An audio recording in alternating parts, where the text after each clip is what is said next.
Hello there, everybody. Today is gonna mark the first day of a new segment I want to do every week. Okay, it's just gonna be something I want to call Last Week on Wattpad, basically. And what it's gonna be is just I'm gonna look at the last week, everything I released on Wattpad, and take a gander to the comments and try to respond to as many as possible. Now, the reason I want to do this is partly because I want to, advertise my Wattpad channel, definitely, but also because I want to take the time to acknowledge all the beautiful fans who have been reading my book every week, who, leave interesting comments every day. And, sometimes I usually don't have enough time during the week to respond to every single comment, but I want to use this opportunity, this little exercise to kind of do that, kind of speak to as many of you as possible. And I hope you all come up here every week, just take this moment to connect with me, know me beyond the author, see the me beyond the guy who writes novels and everything. Okay, so now I'm just gonna cut the screen to my Wattpad page. Okay, as you can see, I got a little decent following right here. It's not much, but it's something. I'm quite proud of it. It's not been easy.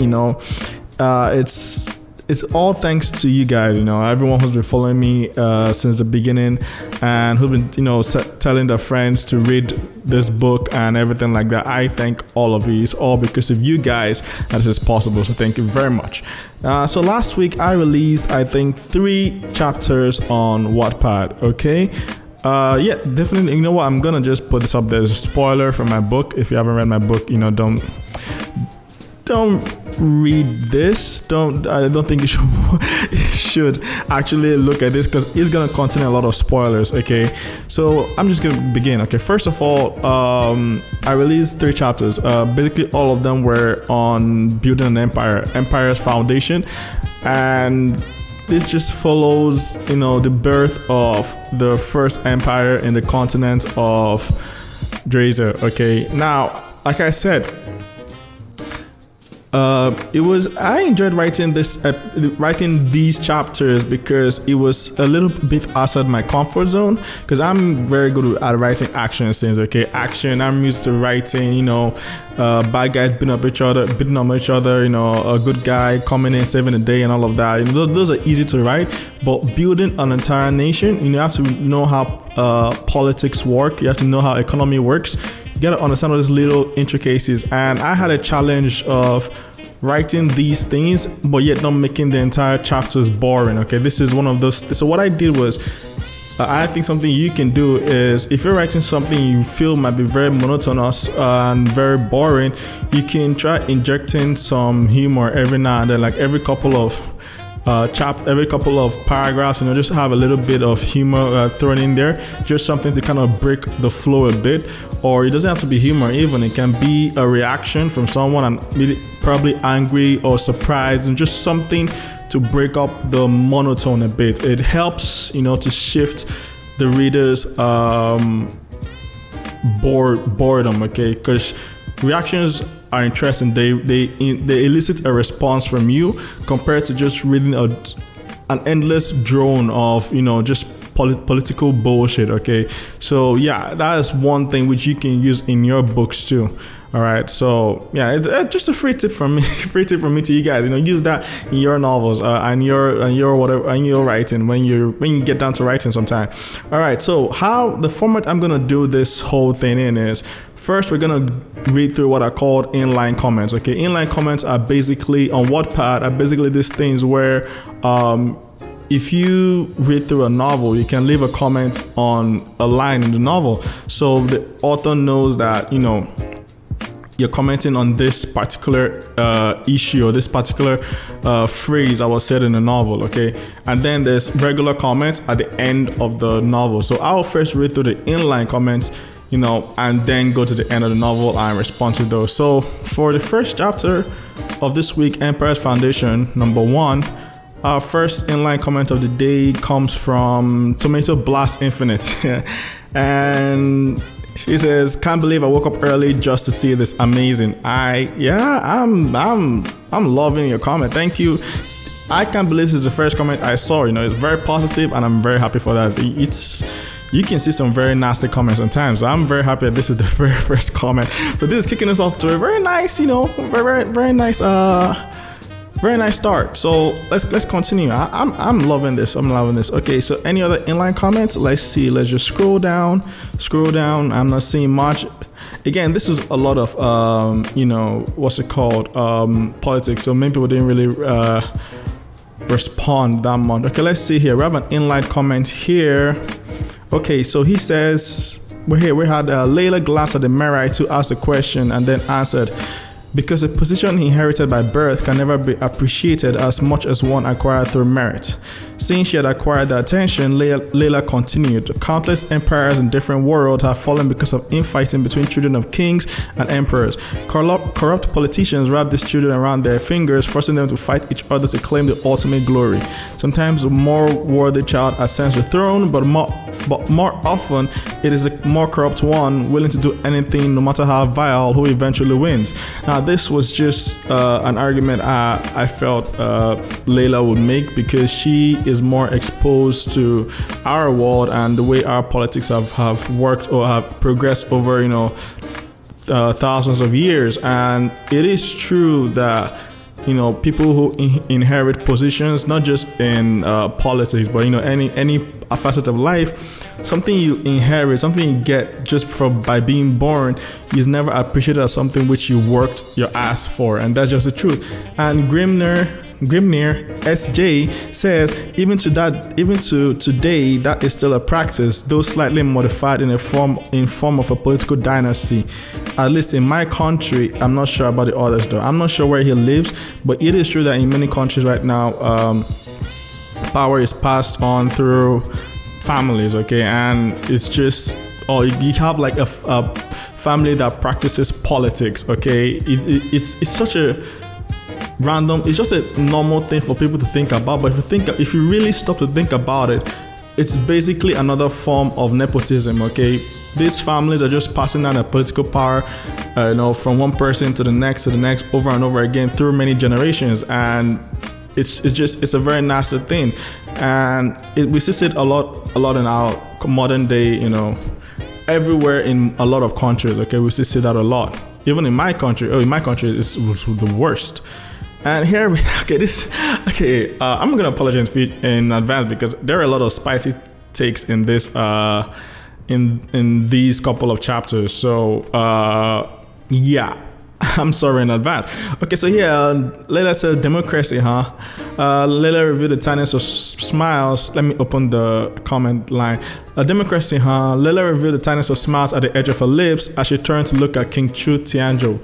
Your wife is a brilliant woman, King Chu. I cannot wait to meet her. King Chu Tianzhou's eyes lit up, but he repressed a smile as he waited for Layla to continue, which she did with stark confidence.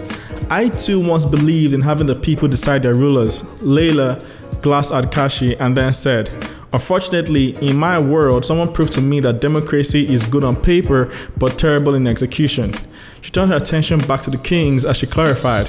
Oftentimes, choosing the next ruler devolves into nothing more than a popularity contest. Regardless of intelligence nor incompetence, anyone can become a ruler as long as they have enough money to reach the widest audience with all the right platitudes. Right now, this is something I have personally felt. Okay, you know how they say authors like to inject themselves into the novels? I guess a part of it is true because I have debated this a lot with myself and a lot of other people. I'm on the fence a bit. I can see the good of democracy, but it's just in our current world right now, in my opinion, okay, there are several other opinions right there all around the world, okay, people have different opinions on this, but in my opinion, democracy right now, the way it is just, it isn't ideal in any way, shape, or form. That's just how I feel. Now, I could be wrong about this, and it's your prerogative to say, Clinton, this I don't feel, Ren, I don't feel this way, and you'll be completely right. You'll be within your right to do so. Okay, so this is just how I personally feel about this, and it's reflected in this particular character, okay, in the way she sees the world too.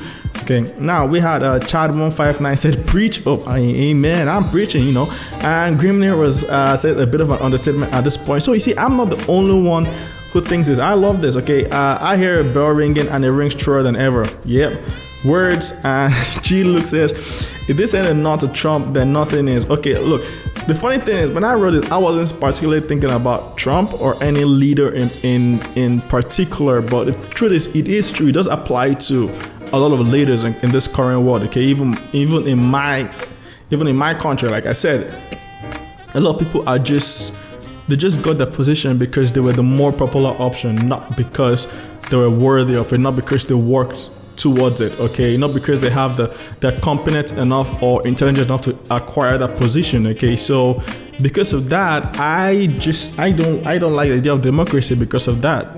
Not in the current form anyway. It's like I just don't like it because it's just a popularity contest, okay. If you have money, everyone knows it. If you don't, nobody knows you. Like if you take the current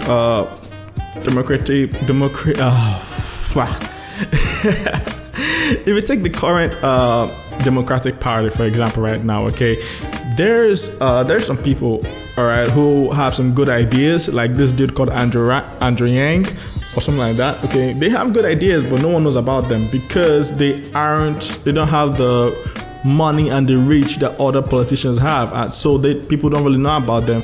But when you hear these people speak, they're at least 10 times more intelligent than their counterparts, the one who everyone is talking about and everything. So I just feel you need a bit of a screening before you get to the part where everyone gets to decide who gets to choose. I just feel that there needs to be a bit of an exam or something, because if there are exams where you are asked some real questions about the current policies and things that are going on, you find out that a lot of these current running politicians will fail so woefully. And I don't see why you should be running for president when you can't even do simple math. Okay, that is just me. It's just my opinion, and you're free to disagree or I agree. Let me know in the comments what you think. All right, I'm gonna go back to the chapter right now. Let's see what other inline comment do we have here. Anyone else? Any takers? Oh my God, 20 comments at the end. Okay, so what happened here is I'm gonna need to read from here. Okay, so basically I'm gonna give a bit of a background on why this is happening, why there's so many comments here. So basically what happens is they want to choose a queen for a particular spot, and the chapter just ends with Kashi saying basically there is one person who is worthy of being the queen, only one person here, and he just looks into the crowd and says, come here, and the chapter ends there. So it's like this wicked cliffhanger and everything. That's why everyone reacted this way. So like, ooh, the cliffhanger, want to curse, no can do. I mean, you're free to curse. I guess it's Asher. Please be Asher. I really don't like Rudiger. He has far too much pride, but I feel making him king will put him on their side once all the shit with the orcs is over. Very observant, very true. Unfortunately, it wasn't him, just because they didn't know anything about him at this time, so they can't just make someone you don't know really a king. So he has to be Rudiger, right? Because he was supposed to be the one standing inconspicuously in the crowds as a guest and is a dwarf. Exactly. So this is after the chapter came out. I'm dumb. Ignore me. Nah, you're not dumb, man. This is a valid argument. Actually, it's actually very valid. It's just, as I said, they don't know Rudiger. They don't know anything about him. And at the same time, it might also cause a bit of conflict if the king of what's the name of this place again? Merryheim is a dwarf also, because that means there's a king and another king, and one dwarven king and another dwarven king. So there might be a bit of conflict right now. Later in the future, when it's more clear that Merryheim is different from a Gorzi, then they might it wouldn't be as controversial, So Alvin Hogwarts says, I honestly have no idea who he's talking to. I like it. Thank you. Clanky Ratchet says, I gotta admit, that got my blood boiling, not from being annoyed, but by being excited. Cliffhangers are good, as many have proved, but only as long as the next part will not take weeks or months to be published. True. As for this case, Renault K doesn't actually go on hold for weeks or months, except on a few isolated occasions.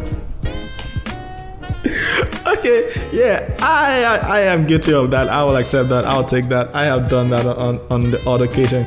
Anyway, this cliffhanger just made my 10th clench, and I love the feeling of anticipating some more, knowing that the next will come soon, maybe a few days or a few weeks. Don't worry, or a week. Don't worry, I got you. It's only a few days. Tomato Blast Infinite says, at this point, I've seen so many cliffhangers from different stories, and I'm just not surprised anymore. If anything, just a bit disgruntled. Yeah, okay, look, the thing is, the honest truth, okay, not from a writer's perspective. If I was writing this as a novel, like as a regular novel, and I release it, let's say every 4 months or so, then I wouldn't need cliffhangers, okay? But the thing we're writing something like this, kind of like a daily novel or a few days novel where you release by chapter, is you want to make people want to come back to your book to read it, okay? And one of the best ways to do that is with cliffhangers, okay? But the important thing with cliffhangers, you have to be careful with them. They're like a double-edged sword. They have to be things which make them want to read, and you have to fulfill them in the next chapter as soon as possible. Because if you're just dropping cliffhangers with no fulfillment, or if you're dropping like weak-ass cliffhangers, it doesn't really have the same hook. So when I'm using cliffhangers, I try to use them for things which people really want to see.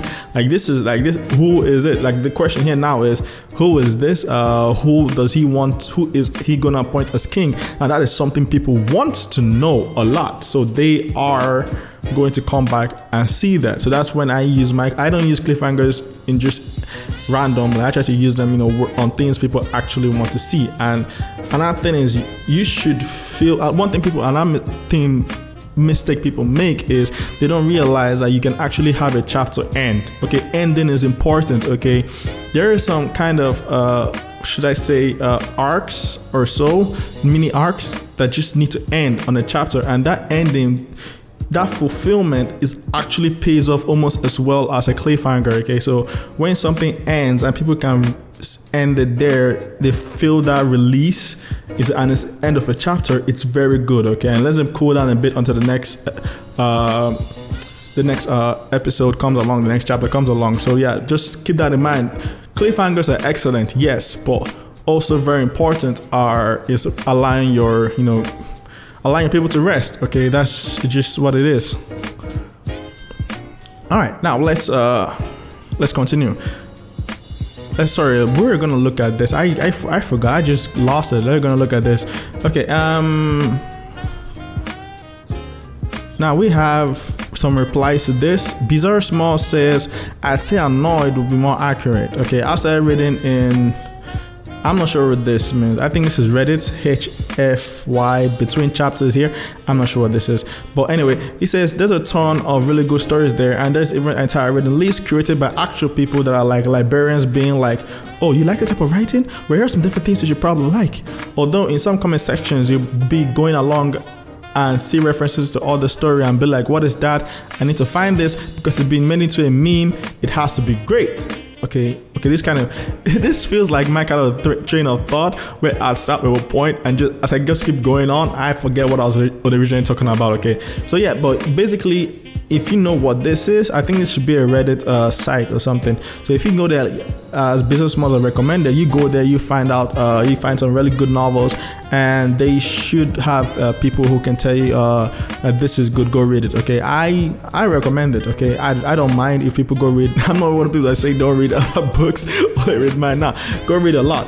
And it will actually, if you're a writer, you need to read a lot of novels, okay? Because the more novels you read, the more you're exposed to different, both vocabulary, both style, even the atmosphere people create in the novels can help, because it can teach you how to, create your own, that kind of a similar kind of atmosphere when that comes in your novel, because your novel might not be a mystery novel, but there might be times when you want to put a bit of mystery in it, and it will help if you've read some mystery novels. So yeah, reading is very important. Yeah, so Timothy replied, I get what you mean, and yeah, but not for me. I just roll with the punches. Okay. Now, Facemaker123 says, you jackass, that's not a cliffhanger, that's a freaking sword hanger. I'm sorry, man. I'm sorry. All right. Okay, and Keyboard Learner said, a skyscraper. Ooh, that will hurt. Imagine, oof, and you fall on that. Damn, that will hurt. Okay, no, it's a sword hanger. It's sharp, not tall. Like, how can you look at this cliffhanger without suddenly bleeding from the eyes? Come on. All right. So Rasico says he thinks it's Absalom. That's a good guess, but Absalom is more of a general than a king. I think he's always going to be on the battlefield fighting battles. I don't think he's really the type to settle down and rule a kingdom. Okay. Piyush Sonker says Asher. Good guess. Akbar Lahore says this isn't fair. Another cliffhanger. While waiting for this chapter, I've had to start parallel from book 1 and almost done with book 2. Oh damn! I said it 2 days ago. Please update soon. Damn, this is almost a book a day. Wow. Thank you for reading my books over and over again. You're adding to the views, which is gonna bring more people to my novels. So thank you very much for that. And Nick 524 says I did the same, except I got all the way back to this chapter. Damn, man, people are been rereading it for the 6th or 7th or maybe the 8th time. It never gets old. This is from Quincy. Thank you so much. And Clank Karacha says, true, Quincy, it never gets old. Thank you all for reading my book. I really appreciate it. Okay, and all right, these are my Patreon stars. The residents are Andrew Mora, Eli Calabria, Rusty Reaper, Coba Storm, Eli Romero, Nieban, Sarah Kinkade, Gamma 2626, Gospel 99, Antinium, Ozil, Elijah N. Scott, Sven Boucher, Pekan, Chris Tucker-Sin, Jeff Bellina, Christopher De Jesus, Merlin 253, and Antinium. I think I said that twice. I believe I did say, yes, I did say that twice. Adventurers are Hyproxy, Michael Barton, Matt Piper, Mental Napalm, Jamie Ibarras, and Sven Boucher. And the lone warrior right now is Ragnar. Okay, as of the time of this, about High Council, we have Sly, Jacob Morgan, Striker Prince, Face Master, and Pumbaa. You guys are the best. Now, if you want to support me, this is a Patreon. Please go there. You can support my YouTube channel. This is out of date. This should say Renomake right now. And this is the Discord. Let's go on to the next chapter. Now, Empress Foundation, chapter 2. Now, at this point, everyone finds out it was Asher who actually was going to be queen. And, you know, the whole shebang that follows after that. Now, let's see what the first person says. Is G Luke 56 said, I knew it, I fucking called it. You are brilliant, G Luke. You did call it. Brilliant. I love how Wattpad is like, this comment may be offensive. Yeah, I'm sorry, boo. Alright.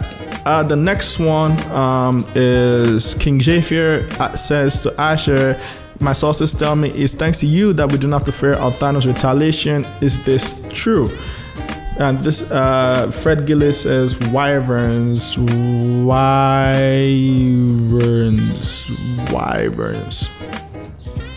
Now, I'm not sure why this wyverns is here. Is this a correction for something else? I'm not sure. Okay, let's see this. Was she the lady who was leading all the ghost ship and dragons towards the Dwarven city? Yes, she was. Okay, that is Orthana, who was one of the former warlords, and there's one fly bothering me right now. I'm about to lose my shit. Okay, she's the lady who was leading all the armies against Igorzi back then. She worked with Olgar, I believe his name was, and yeah, but she died.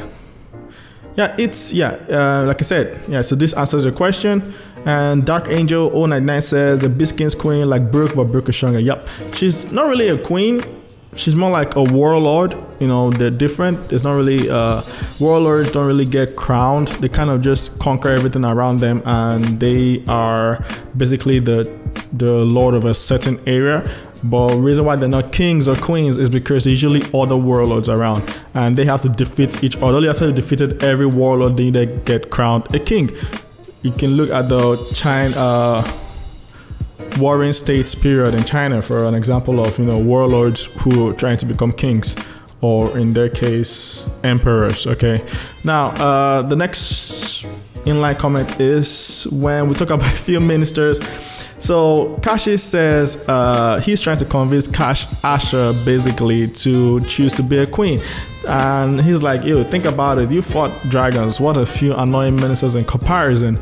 And the ministers, they cough, they let their right smiles, but they did not disagree with his words because, they know better than anyone just how annoying they are.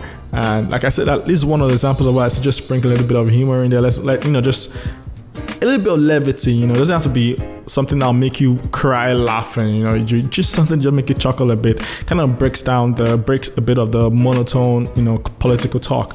And Grimney here is like, at least they're self-aware, and they have to be. And Afro Hat is just laughing. So yeah. The next is. Basically, I love the banter between King Parisius and Kashi a lot, okay, because it's one of the few people in this book who can, freely just bring out the banter out of Kashi, because a lot of people here, they respect him, too much to kind of make fun of him. So it's just nice to see a character who is comfortable enough to do that with Kashi. He brings out the side of Kashi we don't always see, except when Shadow is around or CL. Okay. King Parisius wants a sword to, knight Asha as queen. And while doing that, he goes to Kashi and he just asks for a sword because he knows Kashi has to have one. And Kashi is like, I'm an archer, right? But oh my, I'm about to kill this fly. Actually, I'm about to kill a fly right now. And Kashi is like, yo, you do know I'm an archer, right? But the Paris just smiles because, he's just like, yo, hand it over, man. Because he knows that Kashi gotta have a sword. It's Kashi. He always has a sword somewhere. And so this is where everyone this is where the reactions are. Right? So the King Small is going piss Kashi off. So he defended himself. He's like, what? You never know, you might run out of arrows. I mean, I learned from an archer that under the right circumstances and training, swords could make excellent arrows. And Batuhan Toran Boskurt, did I pronounce that right? I don't know, I might have butchered that, I'm sorry. Says, I got that reference, And Keyboard Lola is, please enlighten me, senpai. Let's see if anyone got it. Facemaker says, yes, please enlighten me too, so that I can go read or watch whatever this substance is from, which the reference came from. Okay. And Keyboard Lola is truly a man of culture. Okay, I think he finally figured it out, and he doesn't want to spill the beans. This best strife is we must be enlightened. And he finally figured it out too. He's like, oh, I'm dumb. Is Hero Spirit Emiya from Fate Ultimate Blade Works, which is one of my best animes ever. So if you read my books, I love to reference shit. I just love to reference animes, movies, stuff I have watched and I enjoy. I reference them a lot in my books. Just sometimes the references are blatant, sometimes they're a bit more subtle, So yeah, Facemaker says, oh, I get it now. And Zombie Slayer says, a devil learning from actual Satan. Imagine that. I think he's making fun of Facemaker. And his avatar basically is a devil. And I'm not sure who the Satan is. Probably, I don't know if Batuhan is trying to say Batuhan is kind of like Bahamut, or if it has something to do with Dispersed Tribes, Avi. I can't see the Avi from here, so it's way too tiny. So maybe it's that, I don't know, but I'm pretty sure this is a devil he's talking about. So yeah, let's go on. Let's any other inline comments. So yeah, this is another just a bit of levity. Like I said, it's like this is where Asha says, thank you both. I'll try to live up my best to live up to expectations. And King Paris is like, that's what I like to hear. As queen, you may sit with us. Nothing we can do about your ministers, because she doesn't have any ministers with her, so she can sit with them, but she's gonna be alone. But Asha's like, it's fine. I'm honored. I doubt anyone could have seen things playing out this way. And Kashi and Paris just look at each other and then they look at Layla, just standing there like, huh? They're like,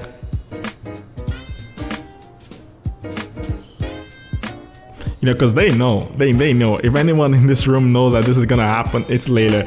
And I think that brother chuckle from Lazy Dave. Just a bit of laughter. Like I said, just a bit of levity every now and then in the chapter. Just spice it up a little bit. And here we have King Chu Tianzhou sign because of the reveal of the tax system, which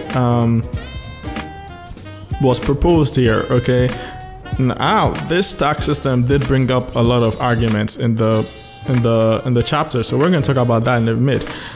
Okay, so let's see how this start from here, because I think this is the first one. Now, he says, not true. As someone who lives in a country where the tax bracket is progressive, it just makes those who are moving up want to evade taxes or makes them annoyed. No one wants to be punished for being more successful. Every time I work overtime, it puts me into the next tax bracket, which means I basically work for half of my hourly rates before I hit overtime. Now, I can understand this, okay, because the tax regime suggested in this novel is a tax of somewhere between 8%, a progressive tax from 8% to about almost 60%, 54%, I believe. It might be, yeah. Okay, 45. It was initially 64. I think I dropped it down to 45. But yeah. It's a progressive tax, so basically the higher you earn, the more you are taxed. And I get his point that it discourages people from earning a lot, from working hard. But at the same time, you gotta understand that the reason why the taxes are placed this way is because those at the bottom barely have enough to survive. So they literally can't afford to give too much to the government, to the nation. They can't afford to give so much to the nation. But on the top side, the higher you earn, the more leeway you have. So the more you can give and still have more than enough to not only survive, but take care of yourself. Now let's take someone who's earning about $7 million a year. Okay, now if you have to give up about, let's say, 2 million of that to the government, you still have 5 million to play around with in a whole year. Now, unless you're the kind of person who decides you want to buy all the latest Lamborghinis every single year, all the latest watches, all that kind of stuff, basically want to blow every single amount of your money, then yeah, you might feel pinch. You might feel the pinch in that case. But if you're the kind of person who, is fine with a nice house, very good house, very nice, with a nice view and everything, but you don't need to, spending money on every single car that comes out. You travel, yes, but you're not stupid. You don't feel the need to own 7 private jets or 10 islands that you never go to. Because when you don't spend money that way, you don't feel the pinch when you're asked to donate more to the government. And the reason why this happens is because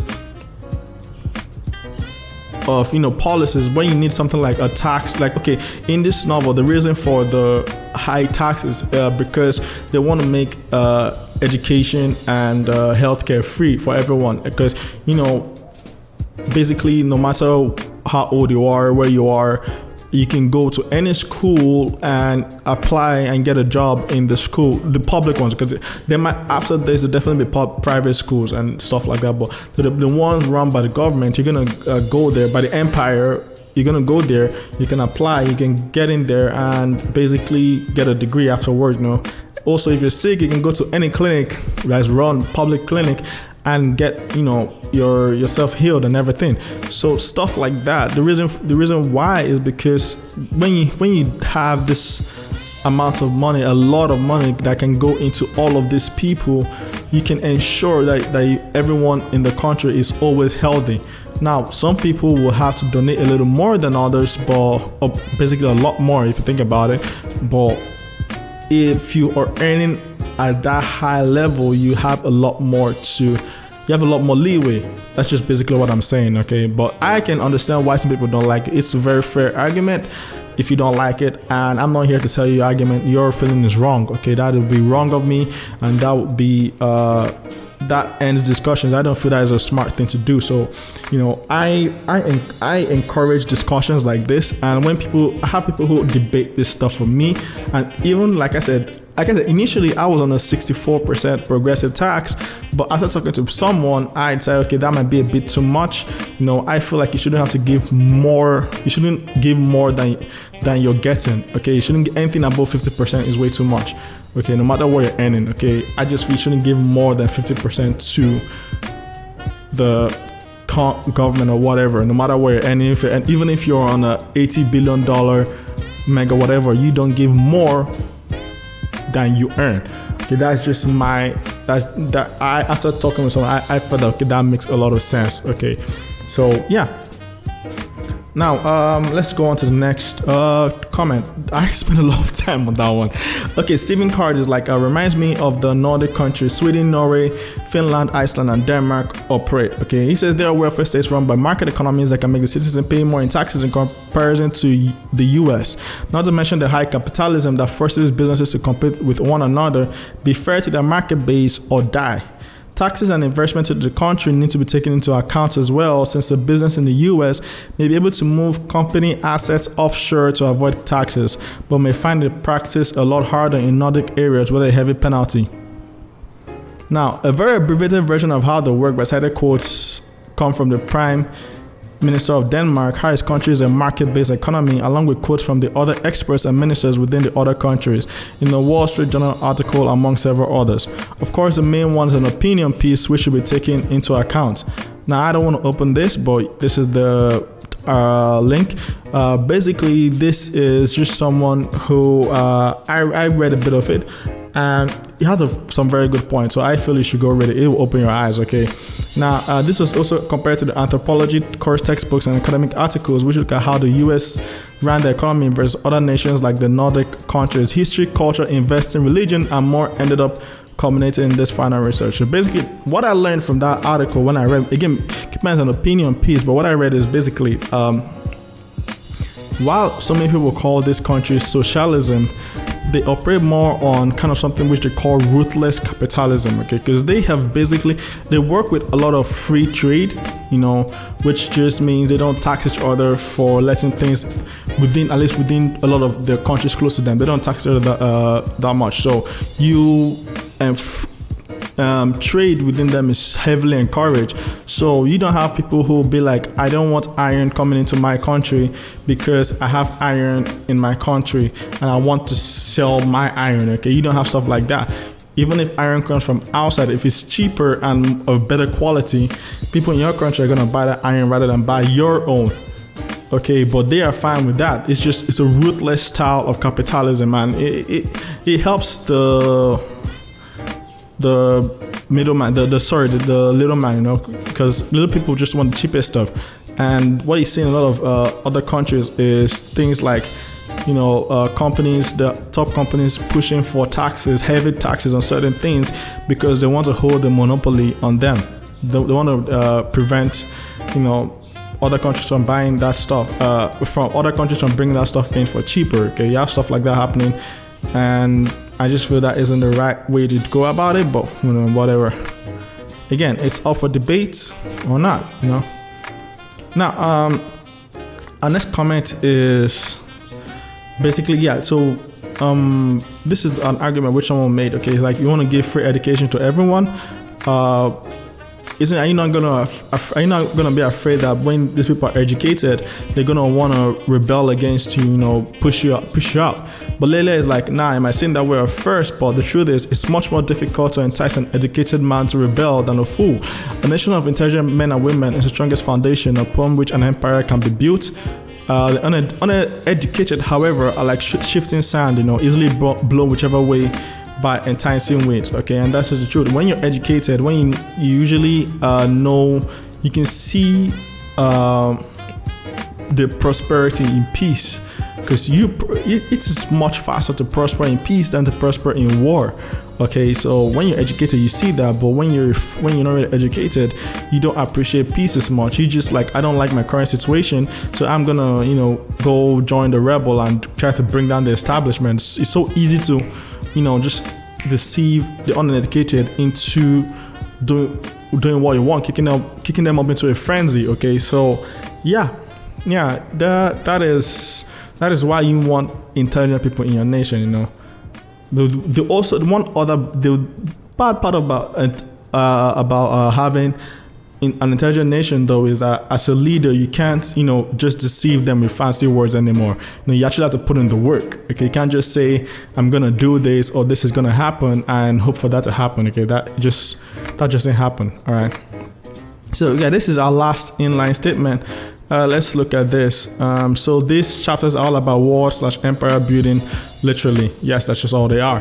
Now, with that said, let's look at all the comments down below that we might have missed in the inline comments. Okay, so we've seen this. Okay, Saud Khan 7 says you get to explain how a 20% business tax is helping grow businesses. All right, so when you have a flat business tax, flat rate for all companies regardless of level, what that does is, first of all, you have to understand that a business tax is separate from your regular tax. Okay, so if you work for a company or if you own a company and the company makes, let's say, $7 billion in a year, okay, but out of that $7 billion, your own salary is about $1 million, okay, so you will pay your tax on that $1 million separate, but the company's own $6 billion remaining, that money is under the company. Okay, so now with that money, if you have a flat rate of 20% tax, okay, what that does is it gives businesses a lot more leeway. No matter whether you're earning a little amount or a large amount of money, if you only have to give 20%, you have a lot of money left to play around with, to try to get more sales, buy new stuff, buy new products and stuff like that. And keep in mind, again, the taxes are usually on profits, not on revenue. So that is, the tax is usually after you have paid off everyone. Okay, so it's not just on the revenue itself. So after you've paid off everyone, the profit you have, your tax comes off of that. So it's a flat tax, and it's a little tax. So no matter how big your business is, you don't have to be afraid of having to give more back to the government. Okay, that's why it does encourage business. So the more you grow, the more you earn, basically. Yeah. That's why it's good for businesses. Chisoa says this makes me think about current political situations and policies in certain countries. That's true. I take a lot of reference from real life. Okay, true. Love that analogy. I am not sure what this is for. We saw this, a fit reference, how fitting. Yes, we did put that. Rafi Info says, I never knew where that got in politics unless it's all from those manga, novels, and anime. Very clever indeed. Thank you very much. And yes, funny enough, it is from a lot of manga, novels, and anime. Okay, if you go past the beaten path in the common manga and anime everyone knows, you get to see a lot of stuff. Like there's this novel I'm reading now. It's called Kingdom. I'm gonna do a whole video just on that novel alone. There are some interesting politics in that novel. Okay, so yeah, if you go off the beaten path, the popular shit everyone reads, you see a lot of novels, anime, and manga that are so deep, that go into important topics like these that really leave you guessing, really leave you thinking. Okay, so yeah, read a lot. That's basically my recommendation. All right, so yeah, we saw all of this. Afra, thank you. God bless you too. Okay, what else do we have? The next part. Okay, this is almost near an hour long. Okay, this has to be the longest video I've ever done. All right, so Empress Foundation Chapter 3. I just released this, I think, yesterday. I'm not sure what time when this video comes out. So I released this on Sunday. Let's see. Any comments, inline comments? Not much, it just got released, so we don't really have much in the way of inline comments yet. Yeah, okay, we got 3 here. Okay. Alright, this was when everyone found out that crystal mines exist in Ceresis, because they were also shocked. They were like, what the these things exist? And they were like, yo, are we the main characters in some kind of anime? How does something so wonderful happen at the Lake of Warning? And he just at last keyboard low like preach. Yeah. Fido is Ivolidania. Like I said, I just like to interject a bit of humor every now and then. So yeah, it's just with the main characters in some anime, just poking fun at the author here, like, yo, you sure about this? You sure this ain't Deus Ex you pulling here? But yeah, I'm actually proud of this particular revelation, this crystal mines and everything, because I've been working towards this since basically like the second volume, and it's just working out here. I'm just so happy because there's some things which you might have to end up doing an ass pull for, but not for this, because all the way from volume 2 we've known that Ceresis was a land which was rich with mana beasts and stuff like that, but for some reason had no vegetation in it, and it was just slowly building up all up to this moment. Okay, and I'm not gonna lie, I was proud of this moment. I was so proud of it. I love it. I do. And it's just the moments as an author where you have to go, that was a good job, and this was it for me. All right, hearing these words, King Chu, excited to get Rudiger. Okay, so here's where Rudiger basically reveals the mana rivers down there, or like I said, they're basically the mana version of oil. Okay, liquefied mana, and which have distilled over thousands of billions of years. Okay, basically they've distilled in there. So yeah, and that's because of the high concentration of mana. It basically kills, and no plant can absorb most plants. I think there might, over time, there might be plants which can handle that amount of mana and still grow, but regular plants can't deal with that kind of mana. It's way too much, so it turns to poison at a point. Okay, everything is good, but too much of it can kill you. Even oxygen, too much of oxygen can kill you. So everything is poisonous if you get too much of it. So the mana in this case, it kills all the plants, and nothing can grow in the land. Okay. Now, so here he just says, did you say no? It was Rudiger for his revolution. I award you a chance to tell a story before us all. I dare say you wouldn't get another opportunity like this. And Keyboard Loner says, been waiting for this. Everyone's been waiting for this moment. And Nick says, thank you for another amazing chapter. Thank you for another amazing comment. Thank you for reading. And the funny thing is, did Nick kick us off? I don't remember. Okay. So yeah, special thanks to my Patreon stars. Okay, Andrew Mora, Eli Calabria, Rusty Reaper, Cobalt Storm, Eli Romero, Neoban, Sarah Kinkade, Gamma 2626, Godspeed 99, Antinium, Elijah N. Scott, Sven Boucher, Pekan, Chris Deckerson, Jeff Bellina, Christopher De Jesus, Merlin 253, and Antinium. On the adventurers, we have Hyproxy, Michael Barton, Matt Piper, Mental Napalm, Jamie Ibra, Sven Boucher, and Ozil. Did I say Sven Boucher twice? He's in the Residence Adventures. I'm gonna have to check that fixed out. And Warriors, we got a second Warrior yesterday. Okay, Zwei joined the party, so now we've got two Warriors, Ragnar and Zwei. Zwei. Is that Vey or Voi? I'm gonna go with Zwei. Okay, and the High Council, as usual, we've got Sly, we got Jacob Morgan, we've got Striker Prince, we've got Face Master, and we have Pumbaa. You guys are the best. Thank you so much for supporting me. If you want to keep supporting me, please go to Patreon at patreon.com/renoway_k. I'm going to have to fix this again because I forgot to. Subscribe to my YouTube channel, which is this one, Renoway K. Come on, bug me, join the community on Discord at this Discord link. Okay, it's going to be in the description below, so don't worry about that. Now let's go down to the comments. Okay, let's see all the comments which are in the inline. Now, Felix says, I love where this is going, but then I don't love the cliffhangers.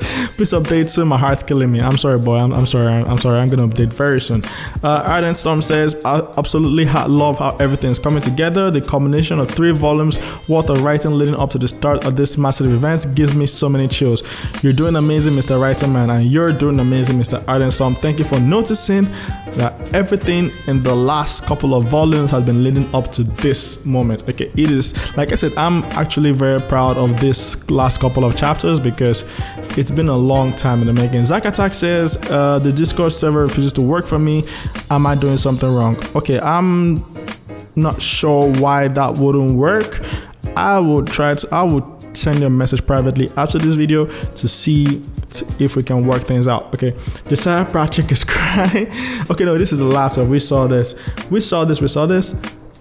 Thank you for another missed chatter yourself, Nick. And an amazing comment. Okay, we saw this. Reynald Ox Villarreal says, I've never been as interested in the development of nations and empires and its fundamental basis as much as I was with this story. Great writing. Wow. Thank you very much. Okay. I'm very happy that you feel that way. Thank you so much. Okay. Salato says, I know, right? This dude can make the most monotonous topic so interesting. I'm actually hooked. And My Nightmare One says, same here. Now, like, I'm not. Thank you guys so much. I don't take credit for that. I don't think I make the topics themselves so interesting. I think what I got from a couple of novels I read was just, like I said, to kind of break the monotonous stuff up with a bit of humor and try to keep it as compact as possible. Like, you don't want to, in real life, this discussion will probably take days or hours or probably a couple of months even, but because it's a novel and we don't have time for that shit, especially because it's this type of novel, which is basically a light novel, we can compress that conversation into a span of a couple of minutes, okay? And that's just how it is. That's just how that's just some of the tricks you need to play, in order to speed up some kind of interactions in your novels, okay? It's, in real life, there's no way a conversation regarding the alliance, a big alliance, that this is going to take this short. But, like I said, you have to keep it interesting, you have to keep the flow going. There are certain tricks you have to play, and this is just one of them, okay? Thank you for enjoying this book so far. Salato says, your story is like one of those few things in life that gets me excited and gives me purpose for like 2 minutes. Thank you very much, but you should find something else. Really, find something else.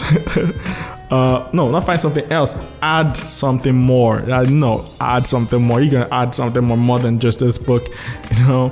I really hope you get more things that keep you always excited for the whole day. I love people who are excited at all times. Okay, be excited, enjoy yourself. Life is too short to be worrying about stuff. Just enjoy yourself, live a very good life. Darkspin tried to get first, but he failed this week. I am sorry. Okay, Empty Heart says, little heart emoji. Oh, love you too. And Darkspin said, oof, you bit me to it. And just a little crying laughter, Yeah. And this was a very nice week. Only 3 chapters. I'm gonna try to increase the amount of chapters I released this week. But yeah, overall, this was a very good release. I'm proud of it. I'm very happy with this couple of chapters. I'm hoping for these to kind of end very soon. These how do I say these political chapters, I'm hoping they end in the next 3-4 chapters. And then we get some more talking, some more action, and we near the end of this volume. This volume is going to end on a high. That I can promise you. Probably one of the biggest cliffhangers too, but it's going to end on a high. I want it to end on a very big note. Okay, I try to end each volume on something massive, and this volume isn't going to be any different. So get prepared and join. Strap on for the ride. It's going to be fun. And I hope you enjoy it. I hope you really do. And thank you all for watching. Thank you all for reading Parallel. Every one of you out there who's been reading the novel. I love all of you. Thank you all so much. I can keep saying thanks for the next 24 hours. Okay. But anyway, this is it for me. I'm going to go probably read a novel, write the next chapter definitely, and probably play games a little. Gotta enjoy yourself. Like I said, life's too short. Have fun. And this is Ren. But yeah, I almost forgot. Yeah, subscribe. Make sure you subscribe. If you're watching this, make sure you subscribe. Smash the notification bell. Tell your friends to subscribe. Okay, you could go grab your friend's phone and just click subscribe for me. Okay, let's try to we got past 100, and I am so thankful for all of you for that. Let's try to get to 200 next. Okay, just keep increasing. Let's keep increasing our counts. Okay, thank you all for watching. Thank you all for reading, and I hope you all have a very awesome week. This is Ren signing out. Bye. That's terrible. I can't snap with my left hand. Signing out. Bye. That's better.